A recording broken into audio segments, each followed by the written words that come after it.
4వ అధ్యాయం 3-4 వచనాలు.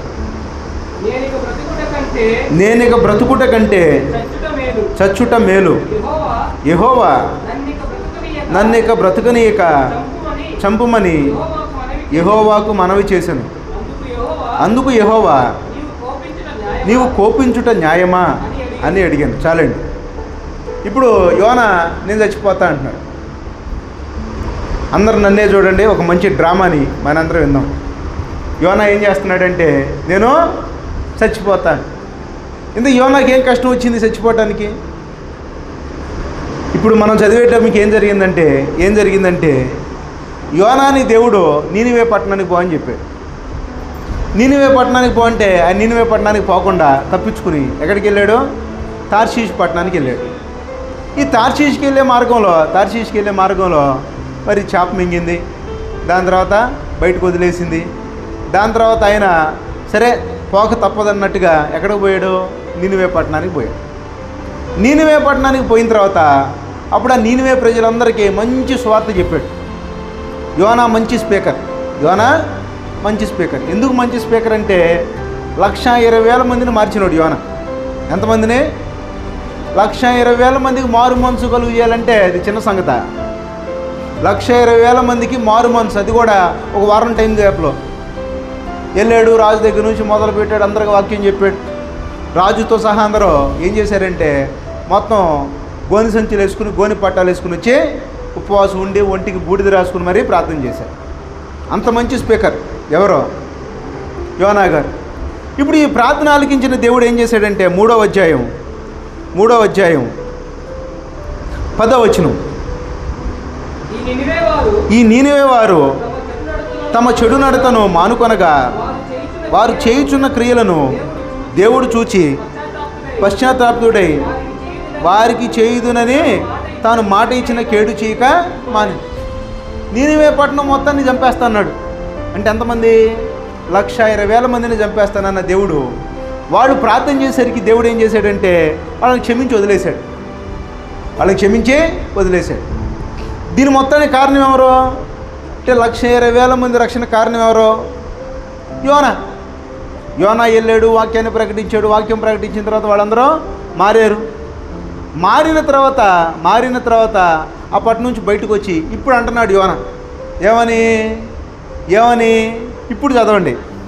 4వ అధ్యాయం 4వ వచనం. అందుకు యెహోవా నీవు కోపించుట న్యాయమా? ఇక్కడ కోపంలో ఉంది ఎవరో? యోనా అలిగాడు. కోపించుట న్యాయమా?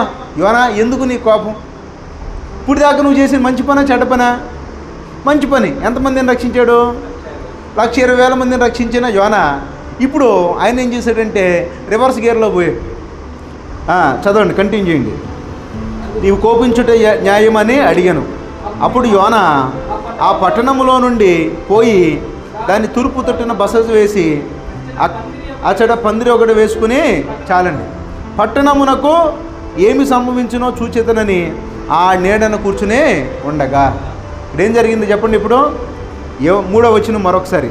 నేనిక బ్రతుకుట కంటే చచ్చుట మేలు. యెహోవా నన్నిక బ్రతుకునీక చంపమని యెహోవాకు మనవి చేసింది. ఏమన్నాడు? నన్ను చంపే అంటున్నాడు. ఎవరెవరితో? యోనా దేవుణ్ణి అడుగుతున్నాడు, నన్ను చంపే. ఎందుకు చంపాలనంటే ఈయన వాక్యం ప్రకటిస్తే వాళ్ళు విని వారు మారు మనసు పొందితే అది ఈయనకి నచ్చల. అర్థమవుతుందండి? ఈయన ఎందుకు పోయాడనంటే ఆ పట్టణం మొత్తాన్ని కూల్చేస్తే దాన్ని లైవ్లో నుంచి చూద్దామని పోయాడు యోనా. బాగా అర్థమవుతుందండి? బాగా అర్థం చేసుకోండి, కొత్తగా ఉంటుంది వినండి. ఒక మంచి డ్రామా. ఈయన ఎందుకు పోయాడు? వాళ్ళకి వాక్యాన్ని ప్రకటించి వాళ్ళందరినీ రక్షిద్దామని కాదు పోయింది. ఎందుకు పోయాడు ఈయన? నీనివే అనే ఒక పట్టణంలో మహాఘోరమైన వాళ్ళు, క్రూరమైన వాళ్ళు ఉన్నారు. నీనివే అనే పట్టణం ఆ రోజుల్లో రిచెస్ట్ సిటీ. నీనివే అనేది చాలా గొప్ప కట్టడాలు. అక్కడ ఉన్నటువంటి రాజులు అశూరు రాజులందరూ మంచి గర్వపోతులు. అలాంటి వాళ్ళనే మార్చినటువంటి యోనా గారు ఆయన వాక్యం ప్రకటించినా కానీ చివరికి ఆయన మైండ్లో ఏమనుంది? నీనివే పట్టణాన్ని దేవుడు కూల్చివేయాలి, కాల్చివేయాలి, తగలబెట్టాలి, 1,20,000 మందిని చంపేసేయాలి, దాని నాశనాన్ని చూడాలి. ఇది ఎవరి కోరిక? యోనా కోరిక ఎప్పుడు? వాక్యం ప్రకటించిన తర్వాత కూడా. మీకు అర్థమవుతుందండి? వాక్యం ప్రకటించి కూడా ఏమంటున్నాడు ఆయన? వాళ్ళు చచ్చిపోవాలి, నేను చూడాలని చెప్పి, నీ పని అయిపోయిందిగా ఇటు నుంచి పో అంటే ఆయన ఏం చేశాడు? ఇది పట్టణం అనుకోండి, పక్కన ఒక టెంట్ వేసుకున్నాడు. ఎక్కడ? నీనివే పట్టణం పక్కన ఒక టెంట్ వేసుకుని అక్కడి నుంచే చూస్తున్నాడు. ఏమని? దేవుడు రావాలి, దేవుడు దిగి రావాలి, ఈ పట్టణం మొత్తాన్ని కూల్చివేయాలి, కాల్చివేయాలి, అందరూ చచ్చిపోవాలి, అది నా కళ్ళతో నేను చూడాలి. ఇప్పుడు దేవుడు ఏం చేశాడు? క్షమించాడు, వాళ్ళని వదిలేశాడు. వదిలేస్తే దానికి ఇలా డ్రామా ఆడుతున్నాడు. ఏమని? నేను చచ్చిపోతా. దేనికోసం? ఆ 1,20,000 మందిని చంపకపోతే నేను చచ్చిపోతా. ఈ సీన్ అర్థమైందండి? అర్థమైందా లేదా? అర్థమైన వాళ్ళందరూ ఒకసారి చెయ్యెత్తండి. అర్థమైంది అన్న వాళ్ళు చెయ్యెత్తండి. ఇప్పుడు ఓకే రైట్, మళ్ళీ చెబుతున్నానేనండి. ఎందుకు చంపే అన్నాడు నన్ను? ఈయన కోరుకుందేంటి? వాళ్ళ వినాశనం. వాళ్ళు వినాశనం కాకుండా వాక్యం చెప్పింది ఎవరో? మళ్ళీ యోనాని. అంటే మంచి స్పీకరే కదా, అదిరిపోయే స్పీకర్, మంచి ప్రవక్త, మంచి స్పీకర్, అద్భుతంగా వాక్యం చెప్పాడు.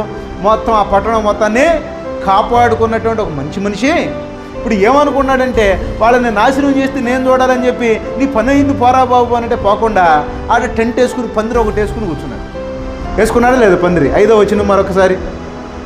అప్పుడు యోనా ఆ పట్టణంలో నుండి పోయి దాన్ని తూర్పు తట్టున బస చేసి అచ్చట పందిరి ఒకటి వేసుకుని, పట్టణమునకు ఏమి సంభవించునో చూచేదనని ఆ నీడను కూర్చొని అన్నాడు. పట్టణం కాలిపోవాలి, నేను చూడ. కొంతమంది అంతే పగబడతారు, అంతే. ప్రార్థన బాగానే చేస్తారు, మళ్ళీ ఏమని? ప్రభా వాళ్ళని బాగు చేయి ప్రభా అంటారు. ఏడకు వచ్చిన తర్వాత ఏం చేస్తారు? వాళ్ళు ఎట్టాగైనా నాశనం అవ్వాలంటారు. ప్రార్థన ఏమని చేస్తారు? వాళ్ళని బాగు చేయి ప్రభా అంటారు. ఎక్కడికి వచ్చి ఏం చేస్తారు? వాడు నాశనం అవ్వాలా, నా కంటితో నేను చూడాలంటారు. అంటారా అనరా? పగలు పెరిగినప్పుడు, ఎవరి మీద ద్వేషం పెరిగినప్పుడు ఏమైంది? ఇలాగే ఉంటుంది. నోటితోనేమో ప్రభు వాళ్ళని దీవించు ప్రభు అంటాం, మళ్ళీ ఇంటికి వచ్చేమంటాం వాడిని నాశనం అవ్వాలని అంటాం మనమా? ఇప్పుడు యోనా ఎంతమందిని రక్షించి ఆయన ఏం చేస్తున్నాడు? ఇప్పుడు పందిరి వేసుకుని కూర్చుని, నువ్వు వాళ్ళని చంపుతావా లేదంటే నన్ను చంపుతావా?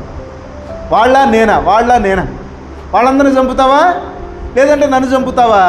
నేను ఇక బ్రతుకుట అనవసరం, నేను చచ్చిపోతా అంటున్నాడు. దేనికి చేస్తాడంట? చెప్పండి, దేనికి చేస్తా? ఏమైనా కారణం ఉందో చెప్పండి. కొంతమంది అంతే, నోరెత్తితే నేను చేస్తా అంట. నోరెత్తితే సావే. మా బంధువు ఒక ఆమె ఉండేది, ఆమె మాట్లాడితే నేను చేస్తా అని. మొన్నే 82వ పుట్టినరోజు చేసుకుంది. ఎన్నో పుట్టినరోజు? 82వ పుట్టినరోజు. నేను చేస్తా అని ఆమె సాగకుండా మిగతా వాళ్ళందరూ పోతూ ఉంటారు లైన్లు కట్టి. ఏమాత్రం అట్టాగే ఉంది, 100 నాటౌట్. పుట్టినా ఆశ్చర్యం లేదు. అర్థమవుతుందండి? నేను చేస్తా అని ఆ అట్టాగి ఉంటే వాళ్ళ ఆయన చచ్చిపోయాడు, వాళ్ళ తమ్ముడు చచ్చిపోయాడు. వాళ్ళు పోతూ ఉన్నారు కానీ ఏమాత్రం అట్టాగే ఉంది. వాళ్ళ కొడుకు ఏమంటాడంటే, మొన్న వచ్చిన అనారోగ్యానికి బకెట్ తన్నీసి ఇద్దామనుకున్నా కానీ గట్టి పిండం ఏంది ఇంకా అంతే ఉంది. దిట్టంగా పళ్ళు లేకపోయినా మంచి గోంగూర మటన్ పెడితే ఆ మెత్తటి కణ నవిలి పడేసి. ఎంత వయసు? 82. అర్థమవుతుందండి? దాని తర్వాత 80 ఏళ్ల వయసులో ఎవరు కేక్ తింటారు? అమ్మో జలుబు, అమ్మో తుమ్ములు అంటారు. ఆమె హ్యాపీగా ఎక్కడ బర్త్డేనా ఏది జరిగినా కానీ ముందు ఆమెకే పెడతారు. సప్పరిస్తూ ఉంటుంది. దేంతో? బోసిపళ్ళతో. బోసిపళ్ళు అంటే పళ్ళు లేవుగా, అయిన పోయినాయి. అంటే సస్తా అని ఏమైంది? అందరూ పోయారు, ఏముంది? అందుకే ఎప్పుడన్నా మా వాళ్ళు ఎవరన్నా నేను చస్తా అన్నారనుకో, అందరూ పోయిన తర్వాత ఆఖరికి పోయేది నువ్వేం చెబుతాను. అందరూ పోయిన తర్వాత ఆఖరికి పోయేది ఎవరో నువ్వే. అప్పుడు దాకా నువ్వు బావో, నువ్వు గట్టి పెండాను అని చెబుతా ఉంటా అందరికీ. నోరు తెరిస్తే చస్తా అంట. ఇప్పుడు ఈయన అంటున్నాడు, దేనికి చస్తాడంట? చస్తా అన్నాడా లేదా? చెప్పండి, చస్తా అన్నాడా లేదా? 3వ వచనం.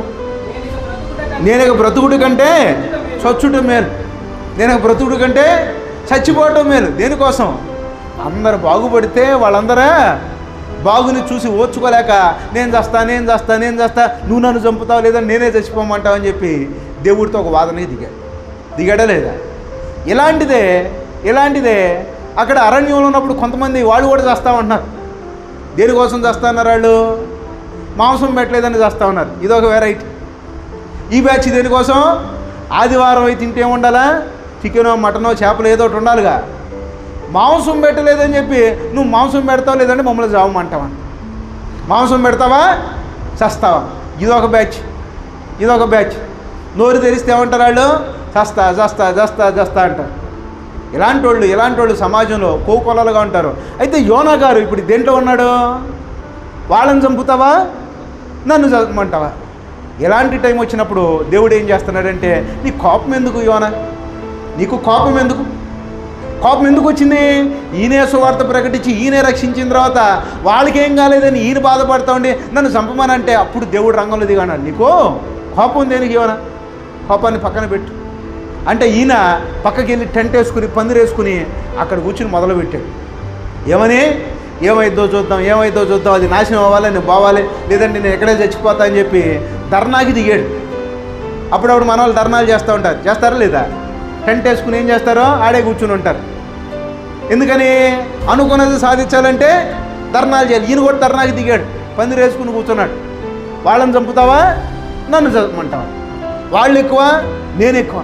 వాళ్ళు దుర్మార్గులు ఇప్పుడు మారారు, నేను ముందు నుంచి మంచోని. కాబట్టి నా ప్రార్థన నువ్వు ఆలకించు, నా మాట నువ్వు ఆలకించు, వాళ్ళనే చంపిపడేసి అని అంటా ఉంటే దేవుడు ఎలాంటి వాడంటే, కొంతమందికి నోటి మాటలతో చెబితే అర్థం కాదు. అర్థమవుతుందండి? నోటి మాటలతో చెబితే అర్థమవుతా? మా పుట్టోడు ఉన్నాడు, వాడన్నీ ఏం చేస్తాడంటే ఏది దొరికితే దాన్ని తీసుకెళ్ళి ఈ కరెంటు ప్లగ్గులు ఉంటాయి దాంట్లో పెడతా ఉంటాడు. కరెంటు ప్లగ్గులు ఏం చేస్తాడో పెడతా ఉంటాడు. ఏలు కూడా తీసుకెళ్ళి పెడతాను ట్రై చేస్తూ ఉంటాడు.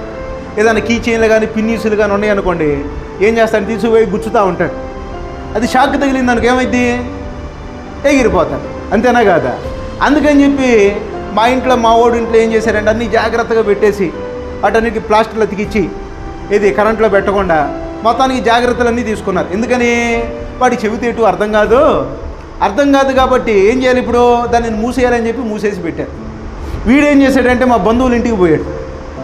పోయిన తర్వాత మళ్ళీ వండేయలేవా? బొక్కలో వండేయలేవా? ఈసారి ఏలి పెట్టేశాడు. పెడతాం షాక్ తగిలింది.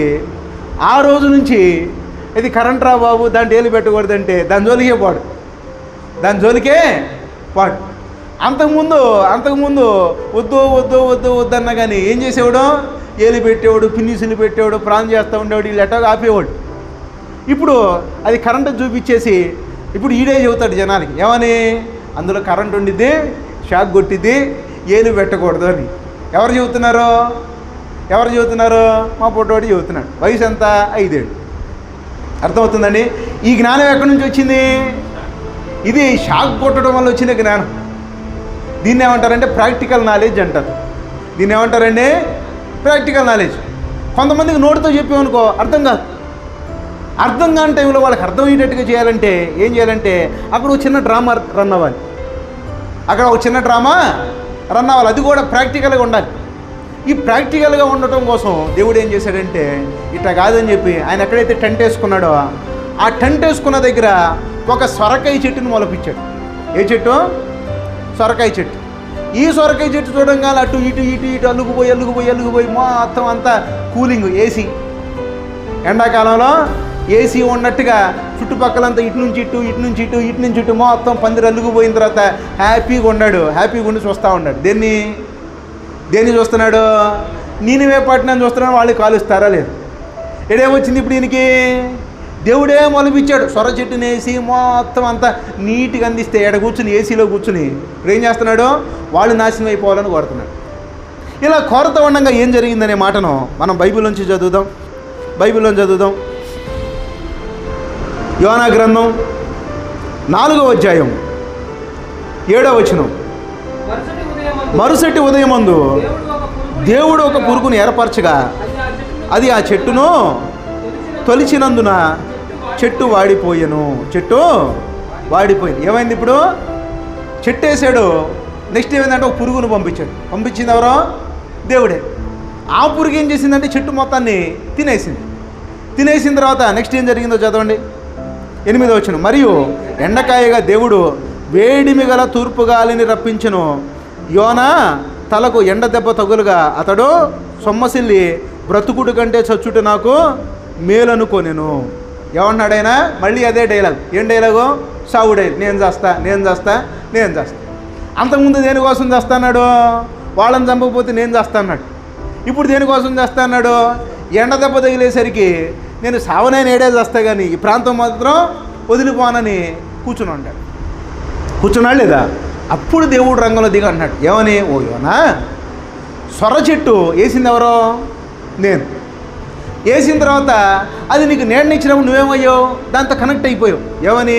ఈ చెట్టు నేను భలేగున్నాం, ఆ చెట్టు ఇచ్చే గాలి నేను పీల్చుకుంటా హ్యాపీగా చల్లని పందిరిలో ఆనందంగా ఉన్నాం అని నువ్వు అనుకుంటానే ఇదేమైపోయింది? సొర చెట్టు పోయింది. ఈ సొర చెట్టు పోయిన తర్వాత అప్పుడే ఉన్నాం మళ్ళీ నేను చేస్తాను నావే. దానిని బట్టి దేవుడు ఒక ప్రాక్టికల్ టీచింగ్ మొదలు పెడుతున్నాడు. ఏంటా టీచింగ్? 10వ వచనం, అందుకు యెహోవా నీవు కష్టపడకుండాను పెంచకుండాను ఒక రాత్రిలోనే పుట్టి పెరిగి ఒక రాత్రిలోనే వాడిపోయినా ఈ సొర చెట్టు విషయంలో నీవు విచారపడుచున్నావే. అయితే 120,000 కంటే ఎక్కువై కుడి ఎడమన ఎరుగని జనమును బహు పశువులను గల నీనివే మహాపురము విషయంలో నేను విచారపడవద్దని యోనాతో చెప్పిన. అప్పుడు మొదలుపెట్టాడు. ఏమని? ఒక చెట్టు కోసమే నువ్వు ఇలా తపన పడితే అక్కడ ఎంతమంది ఉన్నారు? 120,000 మంది జనం ఉండి, అలాగే మిక్కిలి సంపద, విపరీతమైన పశువులు, మంచి మంచి కట్టడాలు, ఇలాంటి గొప్ప జనం, నేను తయారు చేసిన జనం ఒక సొర చెట్టుకే నువ్వు ఇలా ఫీల్ అవుతుంటే 120,000 మంది జనాల దగ్గర నేను ఎలా ఉంటాను యోనా అన్నప్పుడు అప్పుడు అర్థమైంది. కొట్టండి చెప్పట్లు. ఎప్పుడు అర్థమైంది?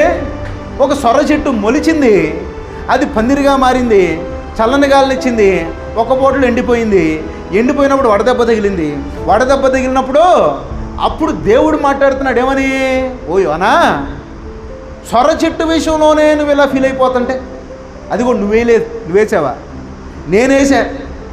అలాంటిది 120,000 మంది అక్కడ జనం, నేను తయారు చేసిన జనం, ఊపిరున్న జనం, నడిచే జనం, మాట్లాడే జనం, తినే జనం, వాళ్ళందరూ కూడా తయారు చేసింది నేనే. అలాంటి వాళ్ళ నాశనాన్ని నేను ఎలా కోరుకుంటాను? ఒక్కసారి ఆలోచించంటే అప్పుడు అర్థమైంది యోనాకి. అర్థమవుతుందండి? దీన్ని ఏమంటారంటే ప్రాక్టికల్ టీచింగ్ అంటారు. ఏమంటారు? అందరు చెప్పాలి. ఏమంటారు? Practical teaching. అనుభవంలో నుంచి చెప్పే మాటలే. ఈ ప్రాక్టికల్ టీచింగ్ జనాలకు కావాలి. ఈ ప్రాక్టికల్ టీచింగ్ జనాలకు ఉంటేనే జనాలకు అర్థమవుతుంది.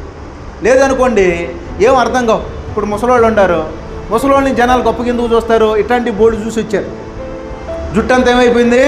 నెరిసిపోయింది, రంగులేసి వస్తూ ఉంటారు. అంతేనా కదా? వాళ్ళ అనుభవాలు ఎన్ని చూడలేదు.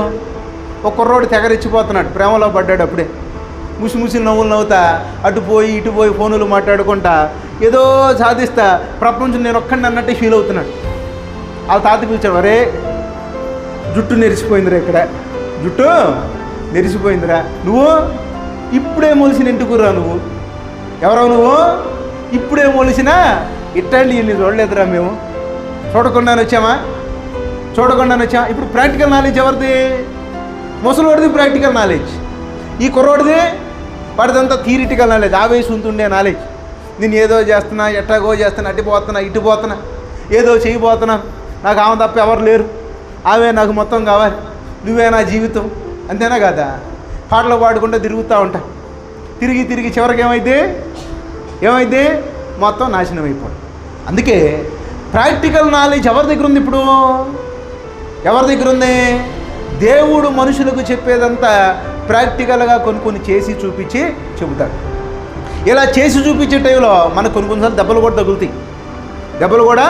తగులుతాయి. ఎందుకనంటే మనిషిని మారమంటే ఊరికి ఎవరు మారుతారు చెప్పండి? ఎవరైనా మారుతారా? సాసి 2 కొట్టి అప్పుడు సీన్ అర్థమైతే అప్పుడు మారుతాడు. ఒక చిన్న యథార్థమైన సంఘటన చెప్పి బాగా అర్థం చేసుకోవడానికి ప్రయత్నం చేద్దాం. ఒక ఆమె ఉంది, ఆమె అన్నిట్లో టాలెంటెడ్ క్యాండిడేట్, మంచి మనిషి, 10 మందికి పెట్టేది. ఆమె చేతులతో అనేక మందికి భోజనం పెట్టేది. వచ్చిన వాళ్ళందరికీ కాదనకుండా లేదనకుండా ఏం చేసేది? సమృద్ధిగా పెట్టేది. చేతిలో కూడా డబ్బులు ఎప్పుడు ఆడుతూనే ఉండేది. ఆ టైంలో హ్యాపీగా ఉండేది. ఏ టైంలో? చేతిలో డబ్బులు ఉంటా, అందరికి పెడతా, అందరికి ప్రేమ చూపిస్తా, ఎవరైనా వచ్చినా కానీ భోజనం పెట్టకుండా పంపించేది కాదు. వాళ్ళకి ఏదైనా బిర్యానీ ఇష్టమైతే మంచి వంటకాలు ఉండి మరీ పెట్టి పంపించారు. తర్వాత ఏమైందంటే కొన్ని రోజుల తర్వాత వాళ్ళ బంధువులు ఒకరికి పెళ్ళయింది. పెళ్ళైనప్పుడు ఒక ఆవిడ వచ్చింది. మరి పెళ్ళైనప్పుడు వస్తారు లేదు ఇంట్లో కొత్త వాళ్ళు. ఆ కొత్త వాళ్ళు వచ్చినప్పుడు ఆమెను ఏం చేశారంటే కొత్తగా వచ్చింది పెళ్లి కూతురు కదా అని చెప్పి బాగా చూసుకున్నప్పుడు ఏమైందంటే ఎక్కడో కాలింది. ఎవరికి గాలినట్టు? యోనాకు గాలినట్టు కాలిన తర్వాత ఏమేం చేసిందంటే ఆమె ఎక్కడో పొలాల్లో పనులు చేసుకుని వచ్చినామా ఆమెను తీసుకొచ్చి ఇంట్లో కూర్చోబెట్టి రాజమర్యాదలు చేసి అన్నీ చేస్తున్నారు. నేను అట్టా ఉన్నదాన్ని నన్ను తీసుకొచ్చి ఏడు కూర్చోబెట్టారు అని చెప్పి ఆమె మీద ఏం చేసిందంటే పగ పెంచుకోవటం మొదలుపెట్టింది. ఈ పగ పెంచుకోవటం మొదలుపెట్టి ఇది ఎక్కడ దాకపోయిందంటే ఏమో నోడితే ఏమే డైలాగులు కొట్టేది. ఏమని? నేను నాశనమైనా పర్లేదు, వాళ్ళు మాత్రం ముందు నాశనం అయిపోవాలని. ఎక్కడి నుంచి ఎక్కడి దాకా వచ్చిన స్టేజీ? నేను నాశనమైనా పర్లేదు, వాళ్ళు మాత్రం ఏమైపోవాలి? వాళ్ళు నాశనం అయిపోవాలి, వాళ్ళు అట్ట అయిపోవాలి, వీళ్ళు ఎట్ట అయిపోవాలి, నా ఉసురు తగలాలి, వాళ్ళు ఎదగకూడదు, వాళ్ళకి అట్ట మాడిపోవాలి ఇట్ట మాడిపోవాలి అని చెప్పి మొత్తం నోటితో వచ్చిన శాపాలన్నీ వాళ్ళకి చెబుతా నేను ఎట్టగైనా పర్లేదు, నేను నాశనం అయిపోయినా పర్లేదు, నాకు లేకపోయినా పర్లేదని తన నోటితో తను అనుకుంటా వచ్చింది. ఇలా ఒక 7-8 సంవత్సరాలు గడిచింది. ఎన్ని సంవత్సరాలండి? 7-8 సంవత్సరాలు గడిచిన తర్వాత ఏమో నోటితో ఏమే పలుకుందే, ఏమని? నేను నాశనమైనా పర్లేదని. ఇప్పుడు ఏమొక తినటానికి తిండి కూడా లేదు. ఒకప్పుడు 10 మందికి పెట్టిన ఆవిడ ఇప్పుడు ఏమైంది? తినటానికి తిండి కూడా లేకుండా డోర్స్ అన్నీ క్లోజ్ అయిపోయి మొత్తం అప్పులు ఊపులు ఇరుక్కుపోయి ఎడిపోయిన అప్పులే, ఎటు చూసినా అప్పులే. ఇదివరకు వాళ్ళతో వీళ్ళతో మాట్లాడి హ్యాపీగా మాట్లాడి ఇప్పుడు ఈ అప్పుల వారం వాళ్ళతో మాట్లాడలేని పొజిషన్, వీళ్ళతో మాట్లాడలేని పొజిషన్, ఎవరెవరో నమ్మలేని పొజిషన్. ఈ నమ్మలేని పొజిషన్లో ఇప్పుడు ఏమొచ్చిందంటే దేవుడు నాకు అన్యాయం చేశాడంట. బైబిల్ ఒక చక్కని మాట ఉంటుంది. ఏమని? నీ నోటి మాటే నీ జీవితం. నువ్వు ఆశీర్వచనాలు పలికేవనుకో నీకు ఆశీర్వాదాలు వస్తాయి, నువ్వు శాపవచనాలు పలికేవనుకో నీకు శాపాలు వస్తాయి. అర్థమవుతుందండి? నువ్వు ఏది మాట్లాడితే అదే నీ జీవితం. నువ్వు కనుక చెడు పలికేవనుకో నీ జీవితం అంతా చెడే జరిగింది. నువ్వు మంచి పలికేవనుకో నీ జీవితం అంతా మంచి జరిగింది. అర్థమవుతుందా లేదా? అలాంటి విషయం ఆమెకు అర్థం కాక ఏం చేసింది? నేను నాశనం అయిపోయినా పర్లేదు అందే. ఇప్పుడు ఆమె నాశనం అయింది, ఏమా నాశనం అయింది. అయితే ఆమె పొజిషన్ కొద్దిగా బెటర్గా ఉంది. ఏం పొజిషన్? దారుణంగా వచ్చేసి రోజు ఏడవటమే. ఏంది నాకు ఈ బతుకు, నేను చేస్తాను. దేనికి? తినడానికి తిండి లేదు, బయట చూస్తే అప్పులు, ఆదాయం పుట్టట్లేదు, ఏ పని చేసినా ఫ్లాప్, ఎక్కడ అడుగు పెడితే అక్కడ ఫ్లాప్. ఒకప్పుడు అలా అడుగులు వేస్తే సక్సెస్ఫుల్గా ఉండే, అలా చేయి పెడితే డబ్బులు విపరీతంగా వచ్చేది. ఇప్పుడు టైట్ అయిపోయింది అంతా. ఇప్పుడు ఏమైపోయింది? టైట్ అయిపోయింది. ఈ టైట్ అయిపోయిన తర్వాత ఇప్పుడు మళ్ళీ వాళ్ళతో కంపేర్ చేసుకుంటా ఏమనంటుంది? వాళ్ళ పొజిషన్ బాగుంది, నేను నాశనం. ఇప్పుడు ఏం చేయాలి? ఇప్పుడు ఏమేం చేసిందంటే మొత్తానికి దేవుడి దగ్గరికి వచ్చి, ప్రభా నా నోటి ద్వారానే క్షమించు ప్రభా అంట.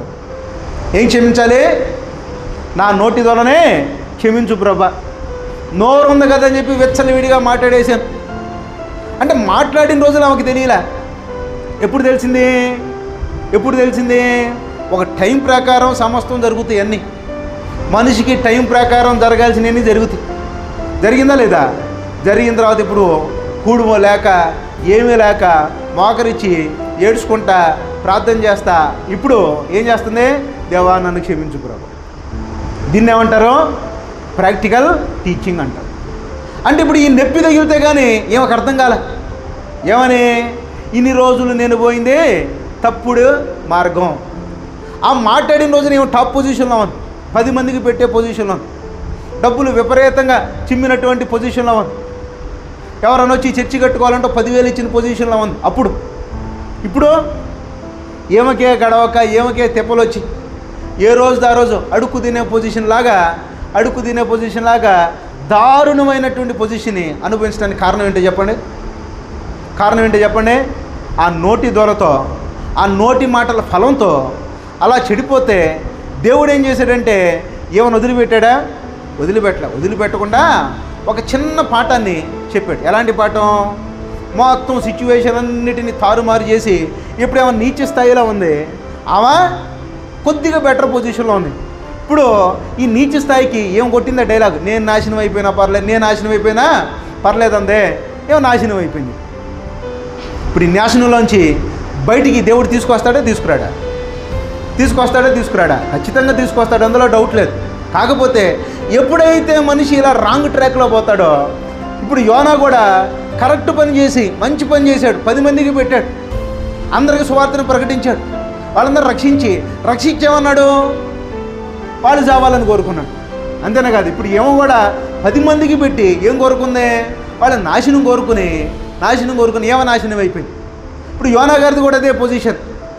ఈ పొజిషన్లో దేవుడు ఏం చేశాడో సొర చెట్టేసి దాన్ని మొలిపించి దాన్ని గ్లామర్ను చూపించి దాని వాసన చూపించి దాన్ని కూలింగ్ను చూపించి అది వాడిపోతే ఆ ఎండ దెబ్బ తగిలితే ఆ ఎండ దెబ్బలో ఆ నొప్పిలో నుంచి మళ్ళీ దేవుడితో మాట్లాడుతున్నప్పుడు దేవుడు చెప్పాడు, ఇగో సొర చెట్టు విషయంలో నేను అలా ఉంటే 1,20,000 మంది వీళ్ళందరినీ ఎలా ఉంటానని చెబితే అప్పుడు అర్థమైంది.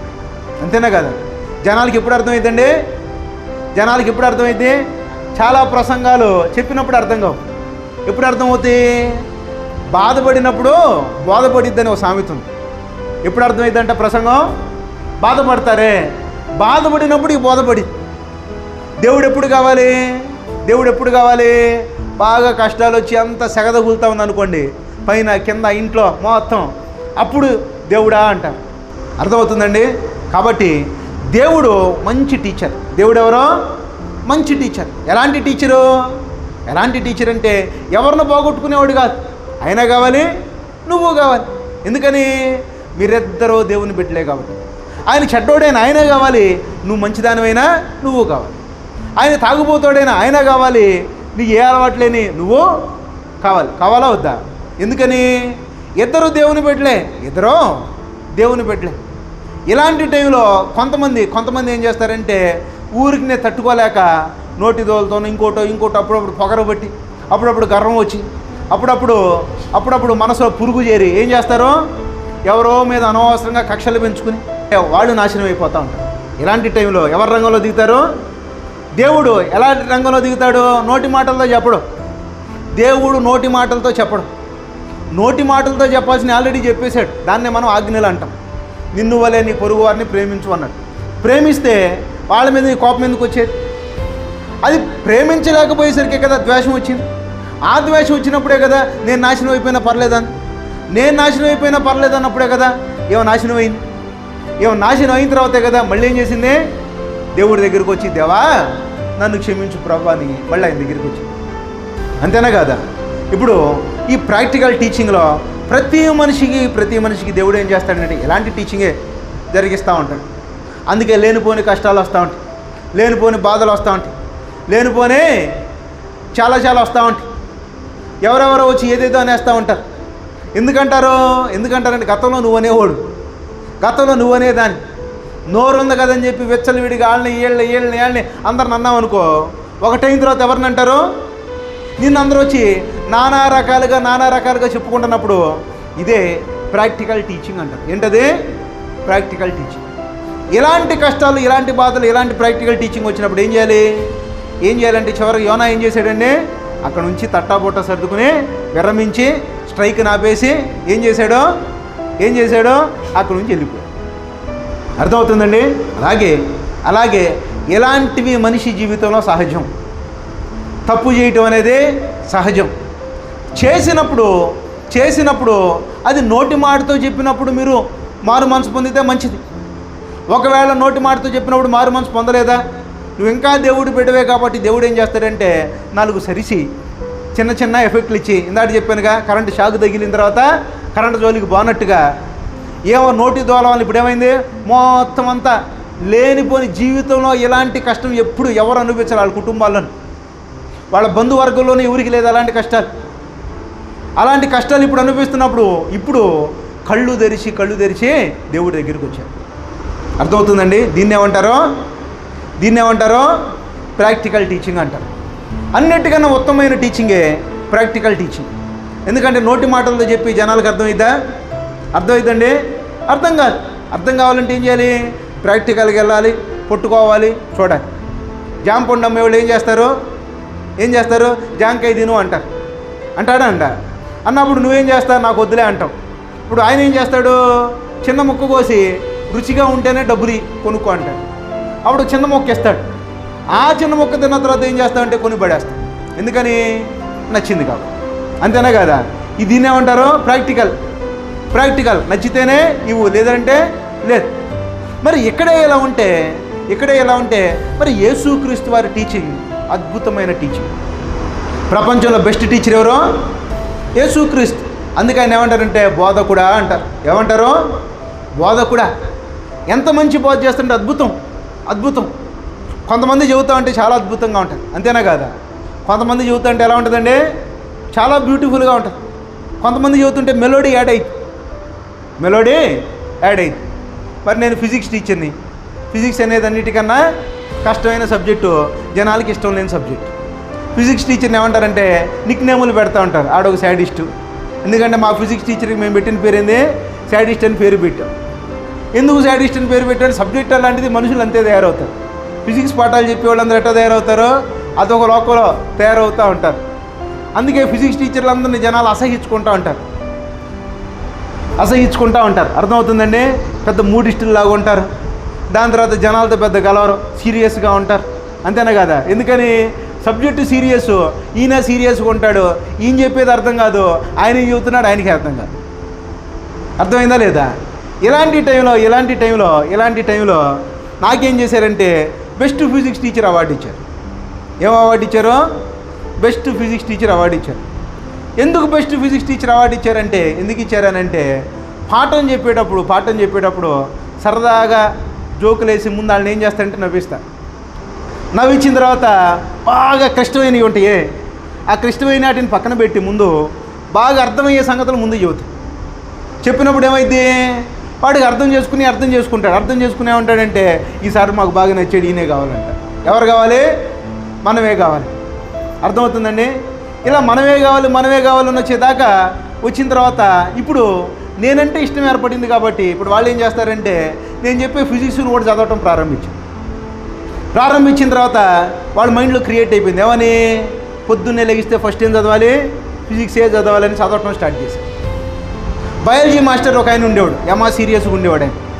ఆయన ఏంటంటే మాట్లాడితే నేను రూల్స్, నేను రెగ్యులేషన్స్, నేను ఇదని చెప్పుకుంటా ఆయన చాలా స్ట్రిక్ట్గా ఉండేవాడు. అందరూ ఫెయిల్ అయ్యేవాడు. దేంట్లో? బయాలజీలో. అసలు బయాలజీలో ఎవరైనా ఫెయిల్ అవుతారు చెప్పండి? జనరల్గా దేంట్లో ఫెయిల్ అవుతారు? ఫిజిక్స్లో. రివర్స్, బయాలజీలో ఫెయిల్ అవుతున్నారు, ఫిజిక్స్లో ఫుల్ మార్కులు. ఇప్పుడు మీటింగ్ జరిగింది. ఏ మీటింగో? తల్లిదండ్రులు వస్తారు లేదా పేరెంట్స్, వాళ్ళందరూ వచ్చి కూర్చుని, సార్ మా అబ్బాయి లంచ్ టైంలో అన్నం సరిగ్గా తింటలేదు సార్, మీరు చెబితే తింటాడు సార్. ఇప్పుడు దేని గురించి చెప్పాలి? వాళ్ళు ఫిజిక్స్ ఏమైనా డౌట్లు ఉన్నాయా లేదా ఇంకోటే చెప్పాలి. అవి కాకుండా మా వాడు అన్నం సరిగ్గా తింటలేదు సార్, మీరు చెబితే తింటాడు సార్, మీరు చెప్పి ఎట్టా కూడా తినిపించండి సార్. అర్థమవుతుందా లేదు? ఎందుకనంటే ఇక్కడ మనం ఏం చేసామంటే ప్రాక్టికల్ టీచింగ్లోకి పోయాం. ఏ టీచింగో? Practical teaching. ఏంటది? తెలిసిన సంగతులు ముందు అని నేర్చుకోవాలి. ఈ తెలిసిన దాంట్లోంచి తెలియని దాంట్లోకి పోవాలి. అంతేనా కాదా? తెలిసిన దాంట్లోంచి ఎక్కడ పోవాలి? తెలియని దాంట్లోకి పోవాలి. ఈ తెలియని దాంట్లోకి తీసుకెళ్లే టైంలో తర్వాత ఎంత కష్టమైనా వాడు చేస్తాడు. మనం చెప్పిన దాంట్లో 4 మార్కులు వస్తూ ఉన్నాయి అనుకో, 5వ మార్కు కోసం వాడు ప్రయత్నం చేస్తాడు. అంతేనా కాదా? అసలు స్టార్టింగ్లోనే ఇది మన వల్ల తేలిదేలు అనుకున్నాడు అనుకో, చేస్తాడా? చేయడు. దీన్ని ఏమంటారు? ప్రాక్టికల్ టీచింగ్ అంటారు. ఈ ప్రాక్టికల్ టీచింగ్ మనం అర్థం చేసుకున్నాం కాబట్టి ఏం చేసామంటే బెస్ట్ ఫిజిక్స్ టీచర్ అవార్డు ఇచ్చారు. ఏం award? Best physics teacher award ఇచ్చారు. అంటే ఫిజిక్స్ పాఠం నేను బాగా చెబుతానా కాదా? ఇప్పుడు మొత్తం ఆ చెన్నైలో ఉన్న అనేకమైనటువంటి ఇన్స్టిట్యూట్స్ అన్నింటిలో ఒక రోజున సెప్టెంబర్ 5వ తారీఖున ఏర్పాటు చేస్తారు లేదా? ఏర్పాటు చేసినప్పుడు బెస్ట్ ఫిజిక్స్ టీచర్ అవార్డు అని చెప్పి స్టేజ్ మీదకి పిలిచి అవార్డు ఇచ్చారు. అంటే ఇప్పుడు అక్కడ ఉన్న టీచర్లందరిలో ఎవరు బెస్ట్ చెప్పండి? ఎవరు బెస్ట్? నేనే బెస్ట్. ఎందుకు బెస్ట్ నేను? ఎందుకనంటే వాళ్ళకి అర్థం కాని సంగతులను పక్కన పెట్టేసి ముందు ఏదైతే అర్థమైందో అది చెప్పాం. ఇది కనెక్ట్ అయిన తర్వాత ఏమైందంటే ఏదైనా అర్థం. దేవుడు కూడా చెప్పేటప్పుడు ఎలా చెబుతాడో, నీకు తెలిసిన సంగతులు నీకు తెలిసిన దాంట్లోంచి మొదలుపెట్టి తెలియనటువంటి దాని దగ్గరికి తీసుకుపోతాడు. ఇది యేసుక్రీస్తు స్టైల్. మనం ఏం చేస్తామంటే బైబిల్ ఉపమానాలు చదువుతాం, చదివిన తర్వాత అట్ట వదిలేసేస్తాం, అంతేనా కాదా? యేసుక్రీస్తు వారు అలా పోతా ఉన్నాడు అనుకోండి. పోతా ఉన్నప్పుడు అక్కడ దోసపిండోళ్ళు కనపడ్డారు. దోసపిండోళ్ళు కనపడగల మనం ఏం చేస్తాం? ఈ దోశలో ఉప్పు వేసారా, పసుపు వేసారా, అదేసారా, ఇదేసారంట. యేసుక్రీస్తు ఆ దోసపిండి చూపించి ఏమంటాడో తెలుసా? ఇదిగో నువ్వు చూసావే పిండి, నిన్న రాత్రి ఆ పిండి ఎంత ఉంది? ఎంత ఉంది. మార్నింగ్ అయ్యేసరికి పిండి ఏమైంది? ఇక్కడ నుంచి ఇట్లా పెరిగింది. ఎందుకు పెరిగింది? పులిసిన పిండి. నిన్న ఎలా ఉంది పిండి? మామూలుగా ఉంది. రాత్రి నువ్వేం చేసావు? పొలవటానికి కావాల్సినవి వేసావు. పొద్దున్నే లేసేసరికి ఏమైంది? పిండి పులిసింది. పులిసిన తర్వాత సైజు ఏమైంది? పెరిగింది. ఇది సీన్.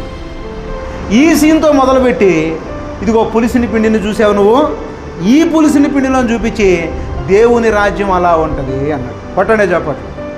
దేవుని రాజ్యం ఎలా ఉంటుంది? దేవుని రాజ్యం ఎలా ఉంటుంది?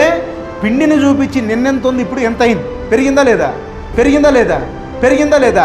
ఇలా దేవుని రాజ్యం ఇక్కడ యెరూషలేములో నా బోధలతో స్టార్ట్ అయిన దేవుని రాజ్యం ఎక్కడికి వెళ్ళింది? ఆంధ్రప్రదేశ్లో నెల్లూరు జిల్లాలో హౌసింగ్ మోడ్లో ఇక్కడ దాకా వచ్చింది. ఈరోజు వచ్చిందా రాలేదా? దేవుని రాజ్యం ప్రతి మూలన ప్రతి కార్నర్లో ఉంది. ఎప్పుడు స్టార్ట్ అయింది? యేసుక్రీస్తు వారి బోధతో స్టార్ట్ అయినటువంటి దేవుని రాజ్యం చేరి చేరి చేరి చేరి చేరి భూదిగంతముల వరకు విస్తరించిందే. ఆ విస్తరించిన మొత్తాన్ని దేంతో చెప్పాడు యేసుక్రీస్తు? దేంతో చెప్పాడు? దోసపిండి చేసి చూపించాడు అంతే. పిండి చూసావా? ఈ పిండిలోని చూపించి ఇదిగో దేవుని రాజ్యం ఎలా ఉంటుంది. అప్పటికి యేసుక్రీస్తు 12 మంది శిష్యులే ఉంది. యేసుక్రీస్తు 12 మంది శిష్యులు. అంటే 12 మంది శిష్యుని మైండ్లో పెట్టుకుని ప్రపంచవ్యాప్తంగా జరిగే యేసుక్రీస్తు గురించి జనాలు తెలుసుకుని ఆరాధిస్తారే. ప్రతి మోకాలు ఆయన నామంలో ఏం చేయాలి? వంగాలి, ఆయన స్తుతించాలి, ఆయన నామస్మరణ చేయాలి. దాని గురించి చెబుతున్నాడు. అర్థమవుతుందండి? దీన్ని ఏమంటారో ప్రాక్టికల్ టీచింగ్ అంటారు. అందుకే యేసుక్రీస్తు వారు ఏది చెప్పినా కంటికి కనపడని దాంతో ఏది చెప్పలా. యేసుక్రీస్తు వారు ఏది చెప్పినా కళ్ళెదురుగా ఒకటి ఉంటే ఆ ఒకదాన్ని చూపించి అందులో నుంచి తెలియని సంగతులు చెప్పావు. చెప్పావు. ఎలా చెప్పేవాడు? అద్భుతంగా 2 లైన్లో ఉన్నట్టుగా ఉంటాయి. 2 లైన్లో ఉన్నట్టుగా ఉంటాయి. దేవుని రాజ్యం ఎలా ఉంటుందో తెలుసా అని ఒక ధనవంతుడు అన్నాడు. ఆ ధనవంతుడి పొలంలో ఏమున్నాయంట? లంకి బిందులు ఉన్నాయి. ఈ లంకి బిందులు ఉన్న సంగతి మన బ్రదర్గా తెలిసింది. ఆ పొలం ఖరీదు ₹1,00,000. ఈయన ఏం చేశాడంటే ఈ బ్రదరు 2 లక్షలు తీసుకొచ్చి అప్పు తీసుకొచ్చి ఏం చేశాడంటే ఆ ఓనర్ దగ్గరికి పోయి, ఇదిగో నీ పొలం ఖరీదంతా ₹1,00,000. ఇప్పుడు నేనేం చేశాను? నా దగ్గర ఉన్నాయి మొత్తం అమ్మేస్తే 2 లక్షలు వచ్చినాయి, ఈ మొత్తం నీకే తీసుకో. ఇచ్చాడా లేదా? ఈ 2 లక్షలు ఇచ్చేసిన తర్వాత తన కలిగిన సమస్తం ఇచ్చేసిన తర్వాత ఇప్పుడు ఏం చేశాడు? ఆయన పొలాన్ని కొనుక్కున్నాడు. ఇప్పుడు చూసినోడు ఏమంటాడు? ఆడి పిచ్చోడు అంటాడు. ఎందుకని? పొలం ఖరీదు ₹1,00,000. ఈయన ఏం చేశాడు? ఆ 1,00,000 కోసం ఉన్న అన్ని ప్లేట్లు, కంచాలు, మంచాలు, సంచాలు అన్నీ అమ్మిపడేసి ఏం చేశాడు? మొత్తం తీసుకొచ్చి 2 లక్షలు ఆయనకి కొమ్మరిచ్చాడు. ఆ ₹1,00,000 ఇస్తే సరిపోయేది కదా అని ఆయన అనుకున్నాడు. ఇప్పుడు ఈయన ఏం చేశాడు? 2 లక్షలు ఇచ్చాడు.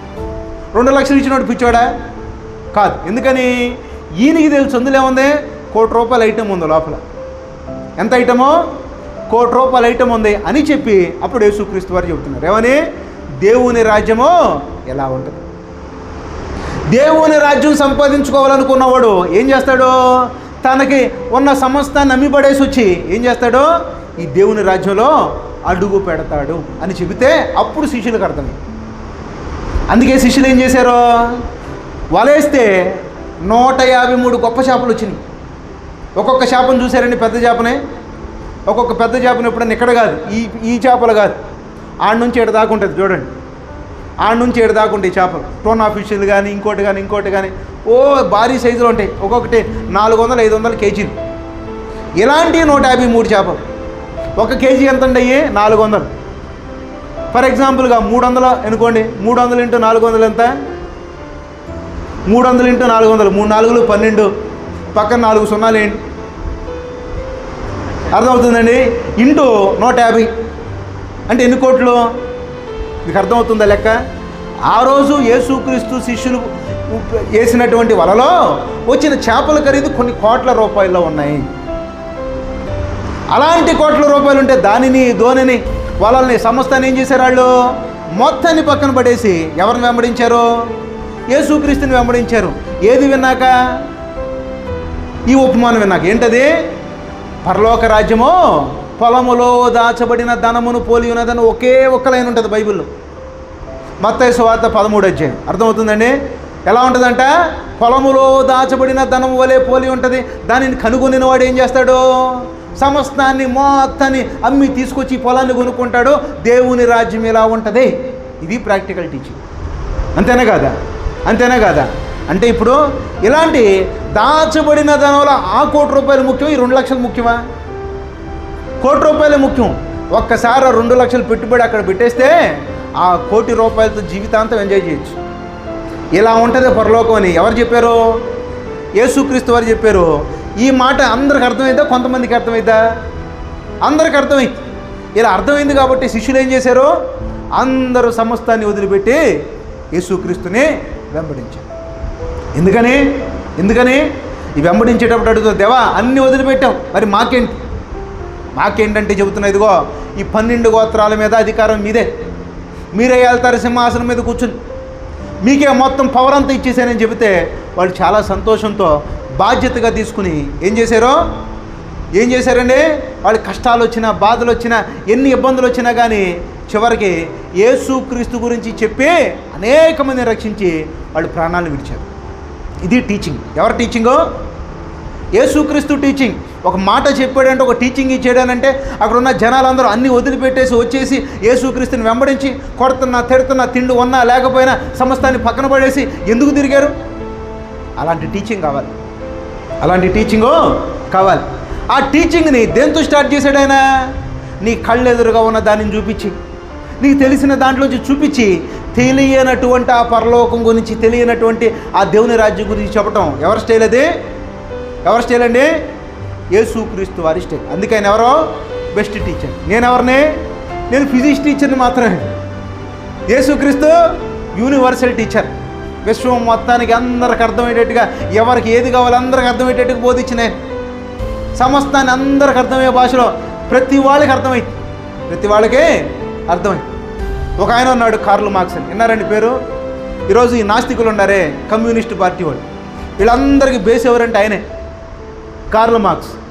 ఈ కార్ల్ మార్క్స్ ఎవరంటే ఆయన ఒక యూదుడు, బైబిల్ చదివిన ఒక యూదుడు. ఈ బైబిల్ చదివినటువంటి యూదుడు ఆయన ఏం చేశాడంటే క్రిస్టియానిటీలో నుంచి బయటకు వచ్చాడు. అంటే యూదుల్లో క్రిస్టియన్స్ ఉంటారు, యూదులు మాత్రమే ఉంటారు. యేసుక్రీస్తుని నమ్మనటువంటి యూదులు కూడా ఉంటారు. ఈ కార్ల్ మార్క్స్ ఎవరంటే యేసుక్రీస్తుని నమ్మనే యూదుడు. అయితే ఆయన బైబిల్ చదివాడా లేదా? బైబిల్ మొత్తం చదివాడు. బైబిల్ చదివిన తర్వాత ఆయన కోరిక ఏంటంటే సమసమాజ స్థాపన అంటే ఉన్నవాడిని కొట్టాలి, తీసుకొచ్చి ఎవరికి పెట్టాలి? లేనివాడికి పెట్టాలి. కమ్యూనిస్ట్ పార్టీ సిద్ధాంతం. ఏం చేస్తారు వాళ్ళు? ఉన్నవాడిని టార్గెట్ చేస్తారు, వాడి దగ్గర నుంచి తీసుకొచ్చి ఎవరికి ఇవ్వాలి? లేనివాడికి ఇవ్వాలి. అప్పుడు ఉన్నవాడు లేనివాడు సమానంగా ఉండాలి అని ఆయన సిద్ధాంతం. ఎవరిది? కమ్యూనిస్ట్ పార్టీ వాళ్ళది, కార్ల్ మార్క్స్ సిద్ధాంతం. దాన్ని మార్కిజం అంటారు. అర్థమవుతుందండి? అన్నాడే కానీ జీవితంలో ఎక్కడ అట్లా జరిగినట్టు లేదు. మన దగ్గర ఉండే కమ్యూనిస్ట్ పార్టీ వాళ్ళు ఏం చేస్తారంటే వాడి దగ్గర నుంచి తీసుకొచ్చి ఈయన సగం వేసుకుని మిగతా తెస్తారు. అంతేనా కాదా? ఏదో కొంతమంది పుచ్చలపల్లి సుందరయ్య లాంటి వాళ్ళు, కొంతమంది యథార్థంగా చేసిన వాళ్ళు కొంతమంది ఉన్నారనుకోండి. ఎక్కువ మంది ఏం చేస్తున్నారు ఇప్పుడు కమ్యూనిస్ట్ పార్టీ వాళ్ళు? వాడి దగ్గర నుంచి తెస్తారు, బాగానే ఉంది, సగం వాడు ఉంచుకుని మిగతా కొద్దిగా అట్ట పంచుకుంటూ పోతూ ఉంటారు. ఈ సమసమాజ స్థాపన అనే కాన్సెప్ట్ ఆయన మైండ్లోకి వస్తే ఇప్పుడు ఒక మార్కిస్ట్ ఉన్నాడు అనుకోండి, కార్ల్ మార్క్స్ నమ్మినోడు, వాడికి ఏం చేయాలి? ఇప్పుడు మనం తీసుకొచ్చి చెప్పాలి. ఏమని? బాబు ఇటు రానైనా కూర్చో అని చెప్పాలా వద్దా? చెప్పి ఏం చేయాలి? ఇప్పుడు మనం అపోస్తుల కార్యాలు 2వ అధ్యాయం తీయాలి. తీయండి అందరూ. 43వ వచనం నుంచి. అప్పుడు ప్రతివానికిని భయము కలిగెను, మరియు అనేక మహత్కార్యములను సూచక క్రియలను అపోస్తుల ద్వారా జరిగెను. విశ్వసించిన వారందరూ ఏకముగా కూడి తమకు కలిగిన దంతయు సమష్టిగా ఉంచుకొనిరి. ఇదియుగాక వారు తమ చరస్థిరాస్తులను నమ్మి అందరికీ వారి వారి అక్కర కొలది పంచిపెట్టిరు. కొట్టండి చప్పట్లో. ఇప్పుడు ఏం చేశారు చెప్పండి? ఏం చేశారు చెప్పండి? ఏం చేశారు చెప్పండి? ఎప్పుడైతే ఈ పేతురు మాటలు విన్నారో, ఎప్పుడైతే శిష్యుల మాటలు విన్నారో, అప్పుడు వాళ్ళ మైండ్లో సమాజం అని ఒక ఆలోచన కలిగింది. ఏమని? ధనవంతుడు అనుకున్నాడు. ఏమని? నేను అమ్మేసి ఆడు పేదోడు ఉన్నాడు, ఆయనకి పెట్టాలనుకున్నాడు. అనుకుని ఏం చేశాడంట? తనకు కలిగిన చరస్థిరాస్తులను అమ్మి తీసుకొచ్చి ఎవరికి పెట్టాడు? పేదోడికి పెట్టి వాళ్ళు వీళ్ళు కలిసిమెలిసి పెరిగినటువంటిదే సంఘము. ఏంటది? సంఘం. ఆది సంఘంలో ధనవంతులు ఏం చేశారు? అన్నీ అమ్మేశారు. అన్నీ అమ్మేసి తీసుకొచ్చి ఎవరికి ఇచ్చారు? పేదోళ్ళతో కలిసి వాళ్ళు వీళ్ళు సమానంగా ఉన్నారు. పేదోళ్ళు, ఉన్నవాళ్ళు, లేనివాళ్ళు అందరూ కలిసి సమానంగా జీవించిందే బైబిల్లో ఉన్నటువంటి సంఘము. అంటే కార్ల్ మార్క్స్ కోరుకున్నటువంటి సిద్ధాంతం నిజ జీవితంలో సక్సెస్ అయ్యాడా లేదా? అవలా? మరి బైబిల్లో సంఘంలో సక్సెస్ అయ్యారా లేదా? అయ్యారు. కాబట్టి ఎవరికి ఏది కావాలో ప్రతి దానికి టీచింగ్ చేయడానికి ఎక్కడ ఉంటుంది? బైబిల్లో ఉంటుంది. ఎవరు బోధించారు? ఆల్రెడీ బైబిల్ గ్రంథంలోనే ప్రతి సంగతి ఉంటుంది. ఇలాంటి బైబిల్ ఉన్న దానిని ప్రాక్టికల్గా అర్థమయ్యేటట్టుగా బోధించాల్సినటువంటి డ్యూటీ మనకుంటుంది. అందుకే బెస్ట్ టీచర్ ఎవరో చెప్పాలి. బెస్ట్ టీచర్ ఎవరో? యేసుక్రీస్తు. ఇలాంటి యేసుక్రీస్తు వారు ఏం చేశారంటే అలా కూర్చోబెట్టాడు జనాన్ని. కూర్చోబెట్టిన తర్వాత ఇంకా కొన్ని రోజులు నేను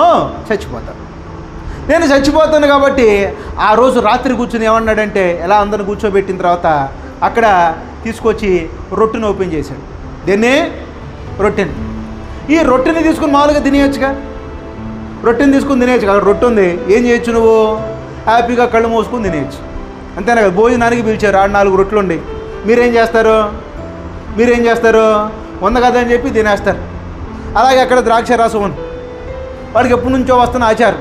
మీరేం చేస్తారు? ఆ ద్రాక్ష రసం తీసుకుని అలా తాగేస్తారు. రొట్టె తింటారు, ద్రాక్ష రసం తాగుతారు, కొద్ది మంచినీళ్ళు తాగుతారు, ఓకే టాటా బాయ్ బాయ్ అని వెళ్ళిపోతారు.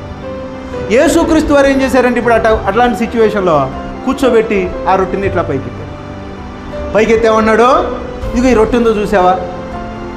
ఈ రొట్టెను చూపించి ఇది దేంతో తయారైంది? ఇది దేంతో తయారైంది? గోధుమ. ఈ గోధుమలు ఏం చేసావు? కొట్టి కొట్టి కొట్టి కొట్టి దంచి దంచి దంచి దంచి దంచి ఒక పిండిగా మారితే, ఆ పిండిలో నుంచి ఒక మంచి రొట్టెగా మారిస్తే, ఈ రొట్టెని ఇప్పుడు మనం ఏం చేస్తున్నాం? మంచి పరిపూర్ణంగా ఉన్నటువంటి రొట్టెని ఏం చేస్తున్నాం అంటే దాన్ని తూట్లుగా ఇప్పుడు ఎర్రగొడుతున్నాం. ఏం చేస్తున్నాం? తూట్లుగా ఎర్రగొడుతున్నాం. ముక్కలుగా దాన్ని ఏం చేస్తున్నాం? దాన్ని విభజిస్తున్నాం అని చూపిస్తా. ఇది చూపించప్పుడు ఏమన్నాడు తెలుసా? ఇదిగో 2-3 రోజులు నేను చచ్చిపోతానే, 2-3 రోజులు నేను చచ్చిపోతానే అని. ఇది ఏంటిది? ఇదేంటి? నా శరీరం. అంటే రొట్టెను చూపిస్తే దేని గురించి చెబుతున్నాడు ఆయన? రొట్టె గురించి చెప్పట్లా. రొట్టెని విరుస్తా అది తుంపలుగా మొక్కలుగా అవుతుంటే, ఇదిగో ఇలాగే 2-3 రోజుల తర్వాత నా బాడీ కూడా అయిపోతుంది. ఇదంతేంటి? మీ కొరకు నలగా కొట్టబడుతున్న నా శరీరం. దేన్ని చూపించి చెబుతున్నాడు? అందరు చెప్పాలి. దేన్ని చూపించి? ఒక రొట్టెను చూపించి ఆ రొట్టెని తినడానికి ముందు డైలాగులు ఎందుకు? Teaching, practical teaching. ఏమని? ఈ రొట్టెను చూస్తున్నావే, ఈ రొట్టె 3 రోజుల తర్వాత ఇదిగో నా శరీరం కూడా ఇలాగైపోద్ది. మరి నా శరీరం కూడా ఇలాగైపోద్ది. తర్వాత ఏం చూపించాడు? ద్రాక్షరసాన్ని చూపించి చెబుతున్నాడు. ఇది ఎక్కడి నుంచి వచ్చింది ద్రాక్షరసం? అక్కడ ఎన్నో ద్రాక్ష గుత్తులు, ఆ ద్రాక్ష గుత్తులన్నిటిని తీసుకొచ్చి ద్రాక్ష తొట్టులో వేసాం. తొట్టులో వేసిన తర్వాత ద్రాక్ష రసం కావాలంటే ఏం చేయాలి? తొక్కాలి దాన్ని. మనం అంటే మిషన్ వాడుతున్నాం. వాళ్ళు ఏం చేసేవాళ్ళు అంటే కాళ్ళతో తొక్కేవాళ్ళు. ఆ ద్రాక్ష రసం కావాలంటే ఎన్ని అక్కడ వేసుకుని మొత్తం 10 మంది నుంచుని అటు ఇటు ఎగిరి మొత్తం తొక్కేవాడు. తొక్కిన తర్వాత అందులో నుంచి ఆ తిత్తులన్నీ పోయాయి, గింజలన్నీ పోయిన తర్వాత ఆ లిక్విడ్ని ఫిల్టర్ చేసేవాడు. ఆ ఫిల్టర్ చేస్తే వచ్చిందే మధురమైన ద్రాక్షరసం. మనం తాగే ద్రాక్షరసం 4 ఐస్ ముక్కలు వేస్తాడు, 4 కొద్దిగా పాలు పోస్తాడు, అంతేనా కాదా? ఇంత నీళ్లు పోస్తాడు, 4 ద్రాక్షలు వేస్తాడు, చక్కెర వేస్తాడు, వేసి ఏం చేస్తాడు? ఇది ద్రాక్షరసం అంటాడు. అక్కడ ఓన్లీ ద్రాక్షలే తీసుకుని ఏం చేయాలి? ఇప్పుడు దాన్ని జనాలందరూ కలిసి వచ్చి దాన్ని తొక్కి తొక్కి తొక్కి తొక్కి తొక్కి అది మొత్తం చిత్తకాలి, చితికిన తర్వాత అందులో రసం బయటికి రావాలి. వచ్చిన రసం తర్వాత అందులో పిప్పు ఉంటుంది, పిప్పిని తొలగించాలి, గింజలను తొలగించాలి.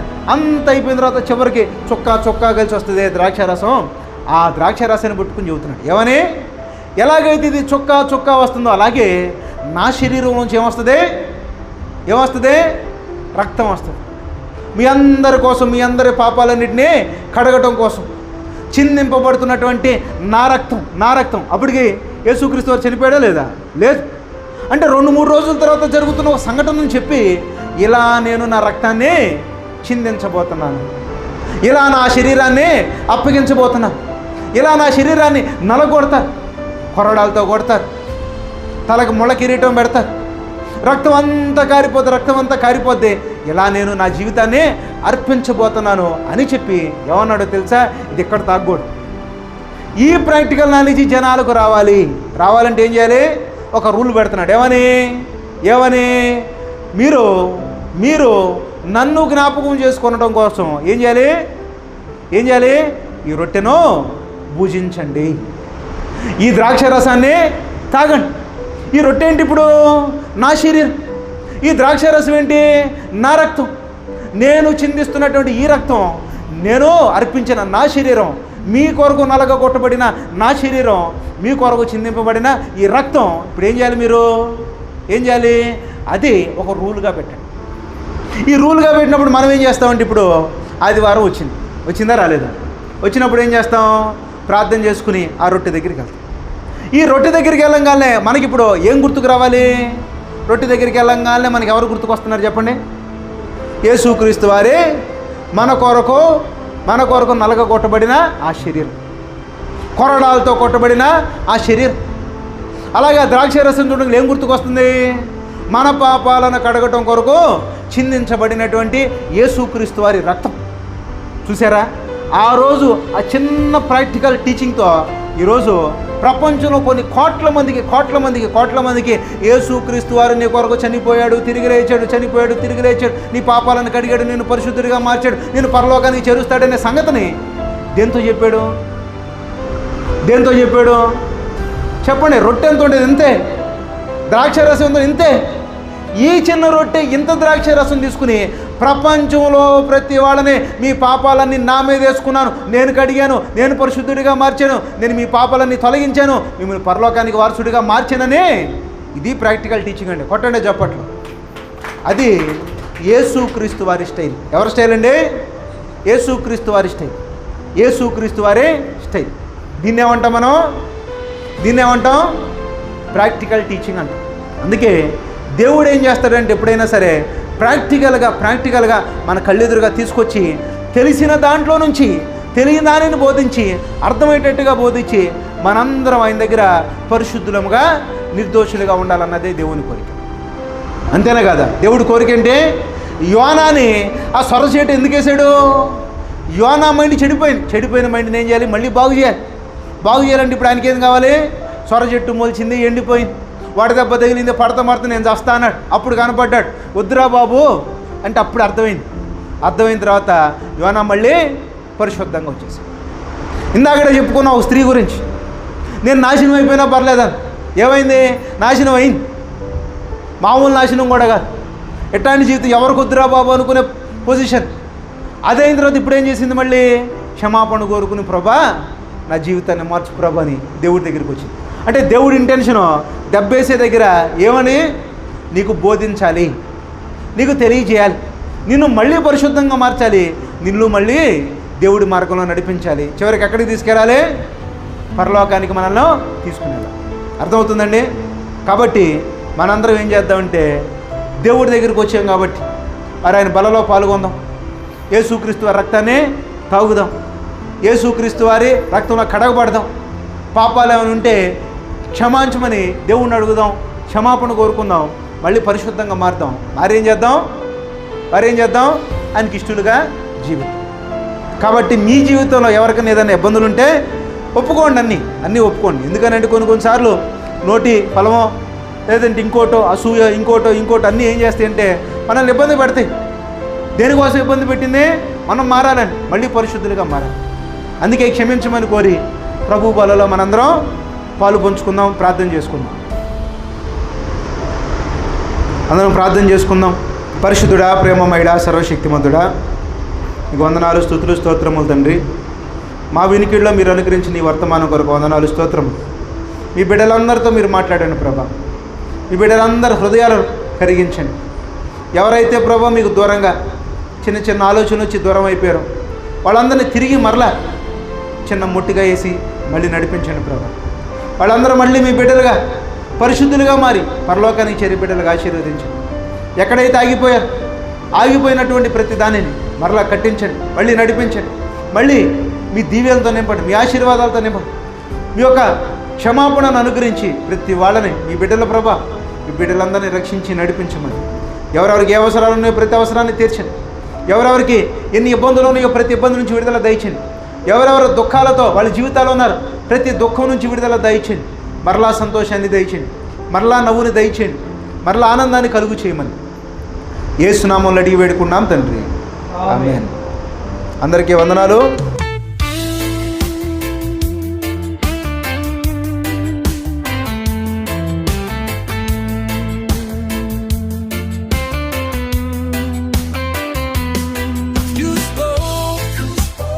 Stars were born to shine.